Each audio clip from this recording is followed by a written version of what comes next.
Assalamualaikum warahmatullahi wabarakatuh.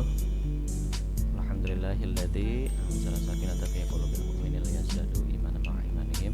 Asyhadu an la ilaha illallah wahdahu la syarika lahu wa asyhadu anna Muhammadan abduhu wa rasuluhu la nabiyya ba'dah.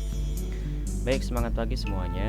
Salam sejahtera bagi kita semua, terkhusus bagi kelas 12 TKRO 1. Insyaallah pada hari ini kita akan melanjutkan pembelajaran pada mata pelajaran pemeliharaan sasis dan pemindahan tenaga kendaraan ringan.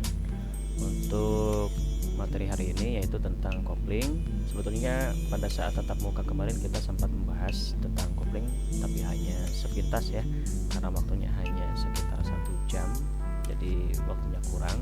Tapi insya Allah kita meskipun secara virtual kita akan coba lanjutkan. Kita akan langsung saja pada menu apersepsi ya. Pada pengoperasian kendaraan, hal yang sering dilakukan adalah melakukan perpindahan gigi kecepatan untuk menyesuaikan kondisi medan. Untuk melakukan perpindahan kecepatan, pengemudi diharuskan menekan pedal kopling agar dapat melakukan perpindahan gigi dengan mudah. Apa yang sebenarnya terjadi pada mekanisme mesin? Saat mesin berputar, putaran mesin akan diteruskan ke pengguna melalui transmisi. Saat terjadi putaran, perpindahan gigi tidak akan mudah dilakukan, sehingga diperlukan komponen yang mampu memutus putaran mesin yang ada di transmisi. Komponen tersebut adalah kopling. Kopling bertugas memutus aliran putaran mesin dari mesin ke transmisi. Karena komponen kopling bekerja terus-menerus dan adanya gesekan-gesekan, maka diperlukan perawatan pada unit kopling ini. Bagaimana cara kerja kopling dan cara merawatnya? Simak pemaparan materi pada multimedia interaktif ini. Baik, itu salah satu alasan mengapa kita perlu untuk mempelajari kopling, karena salah satu komponen pada pemindah tenaga yang pertama yaitu adalah kopling. Jadi kopling itu tadi sudah disebutkan sepintas adalah untuk menghubungkan dan atau memutuskan putaran dari engine ke transmisi. Baik, kita lihat indikatornya saja dulu ya, indikator pembelajaran pada unit kopling ini. Yang pertama itu mengidentifikasi unit kopling. Jadi nanti setelah pembelajaran ini rekan-rekan diharapkan dapat mengidentifikasi unit kopling ya. Jadi komponen-komponennya apa saja, fungsinya untuk apa, itu nanti diharapkan ke arah sana. Yang kedua, memelihara atau servis unit kopling dan komponen sistem pengoperasian sesuai dengan SOP. Yang ketiga, memperbaiki sistem kopling dan komponennya sesuai SOP. Yang keempat, mengoverhaul ya sistem kopling dan komponennya sesuai SOP. Ini indikator atau capaian pembelajaran yang diharapkan nanti setelah pembelajaran ini selesai. Baik, setelah kita membahas indikator, kita langsung pada materi. Yang pertama untuk pengantar ya. Jadi di pemindah tenaga kendaraan ringan ini ada beberapa unit atau ada sejumlah mekanisme pemindah tenaga. Mulai dari apa? Mulai dari kopling. Ini nomor huruf A itu adalah kopling ya. Huruf B itu transmisi, huruf C ini propeller shaft, huruf D ini diferensial atau gardan, huruf E ini adalah poros roda ya. Baik, kita lanjut. Bagaimana rupa atau bentuk dari kopling? Nah, ini bisa kita lihat ya. Sebetulnya rekan-rekan mungkin sepintas pernah melihat atau melihat bentuk dari kopling ya, baik itu di bengkel-bengkel yang dekat dengan rumah atau mungkin di sekolah. Nah, ini adalah bentuk atau rupa dari kopling ya. Baik, syarat untuk kopling ya, itu yang pertama adalah dapat menghubungkan putar mesin ke transmisi dengan lembut ya. Yang kedua, dapat memindahkan tenaga mesin ke transmisi tanpa slip. Yang ketiga, dapat memutuskan hubungan kopling dengan transmisi secara sempurna dan cepat. Oke, kita lanjut ke jenis-jenisnya. Ada jenis-jenis ini dikelompokkan berdasarkan bidang gesek ya. Ada kopling piringan atau disc clutch, ada kopling konis ya atau crown clutch. Ini berdasarkan dari bidang gesek. Yang kedua, berdasarkan jumlah piringan, ada yang plat tunggal, ada juga yang plat ganda. Mungkin rekan-rekan pernah melihat kopling yang plat ganda ini ya, di sepeda motor masing-masing mungkin pernah membongkar gitu ya, ada yang platnya itu tidak hanya satu tapi banyak gitu ya, lebih dari satu gitu. Nah, lanjut ke jenis-jenis kopling berdasarkan media kerja. Itu ada kopling basah, ada yang kopling kering ya. Kalau kopling basah itu bidang geseknya terendam oleh cairan atau minyak atau oli ya. Terus kalau kopling kering ini tidak terendam. Selanjutnya jenis-jenis kopling yang dikelompokkan berdasarkan pegas menekan. Itu ada yang pegas coil atau spring ya, ada juga yang diafragma ya. Oke, lanjut kita ke komponen-komponen supaya lebih cepat ya. Ini adalah animasi dari atau gambar potongan ya dari kopling ya, supaya dapat terlihat komponen-komponen dari kopling. Yang huruf A itu flywheel ya, flywheel atau roda gila atau gigi gendeng gitu ya, yang dari engine gitu ya. Terus yang kedua ada disc clutch ya. Terus yang ketiga ada engine shaft ya, atau poros engine. Yang keempat pressure lever ya. Terus yang kelima pressure plate. Yang keenam itu pressure spring. Yang ketujuh clutch cover. Yang kedelapan ya, yang kedelapan release bearing. Yang kesembilan input shaft transmission atau poros input ya, poros input dari transmisi. Yang 10 yang terakhir itu adalah respon. Nah, ini konstruksi dari kopling ya. Ini ada tutup kopling, yang kedua ada plat kopling. Komponen utamanya yang kurang lebih ini ya. Jadi ada covernya ya, terus ada juga plat kopling. Bagaimana cara kerjanya? Baik, kita lihat dari animasi ini.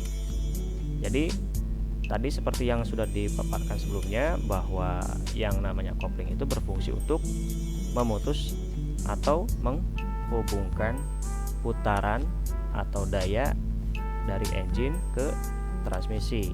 Jadi daya atau putaran dari engine itu bisa diputus atau dihubungkan gitu ya.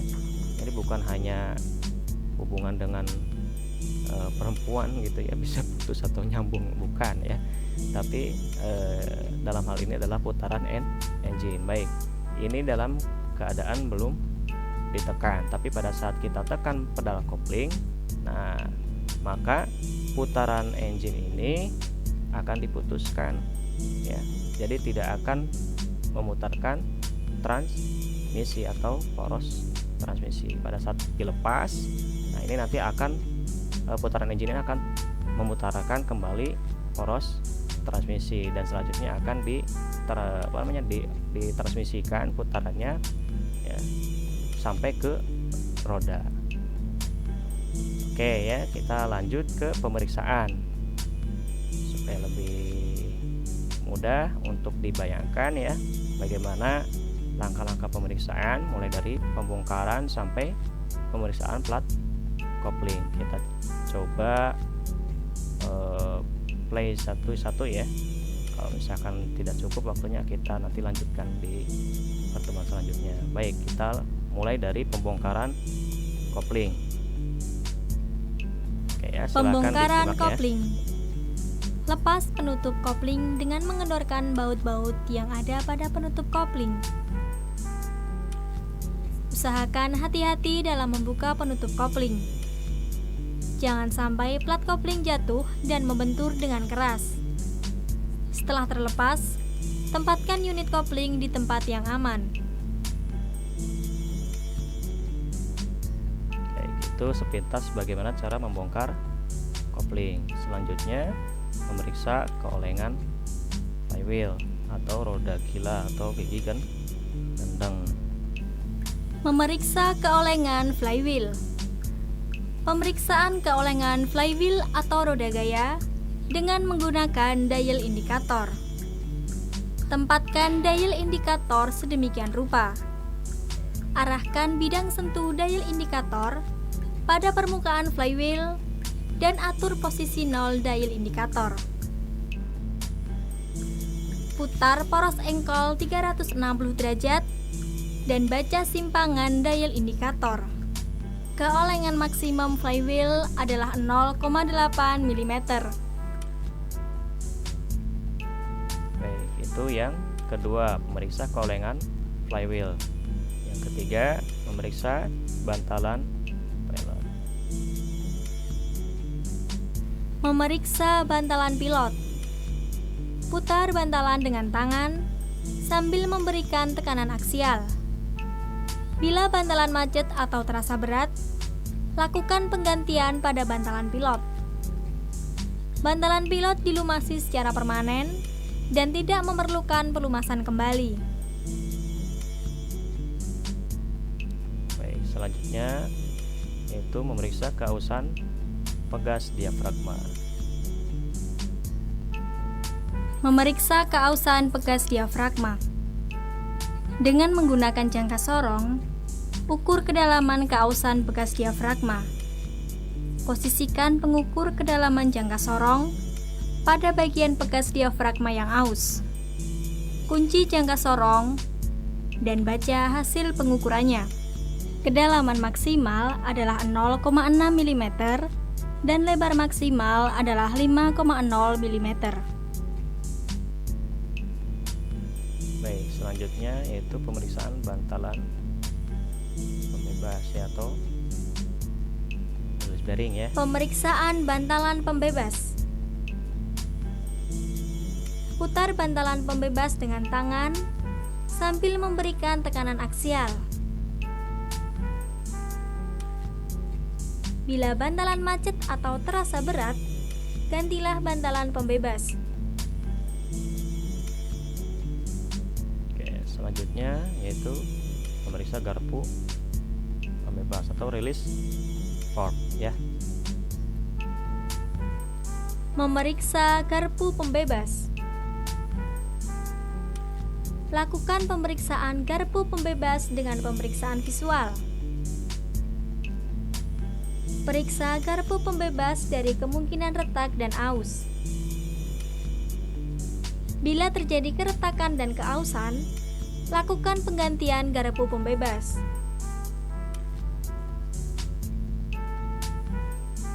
Oke, yang selanjutnya pemeriksaan kerataan plat penekan atau Pemeriksaan kerataan plat penekan. Periksa kerataan plat penekan kopling dengan menggunakan mistar baja dan feeler gauge.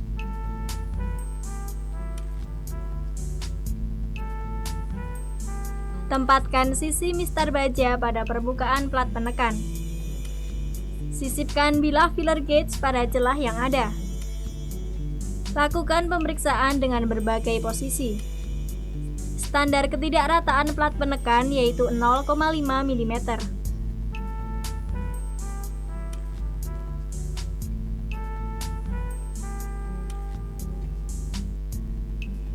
Oke, yang terakhir yaitu pemeriksaan plat kopling dan keausan atau kerusakan ya. Oke, silahkan disimak ini yang terakhir. Pemeriksaan plat kopling dari keausan dan kerusakan. Periksa keausan plat kopling dengan menggunakan jangka sorong. Tempatkan pengukur kedalaman jangka sorong pada kepala paku keling.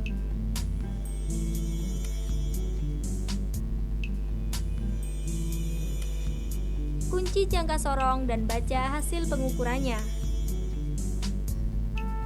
Kedalaman minimum paku keling adalah 0,3 mm. Jika lebih dari itu, lakukan penggantian plat kopling. Periksa juga plat kopling dari kemungkinan kerusakan lainnya. Jika ada kelainan, lakukan penggantian.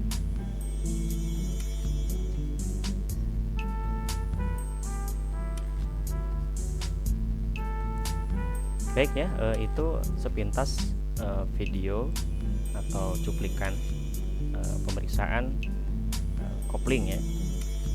Oke, mungkin tidak akan terlalu lama. nanti setelah ini ada tugas yang harus dikerjakan oleh masing-masing. Ya, tugasnya tidak susah ya, tidak susah, tenang saja. Yang pasti insya Allah bisa dikerjakan oleh semua.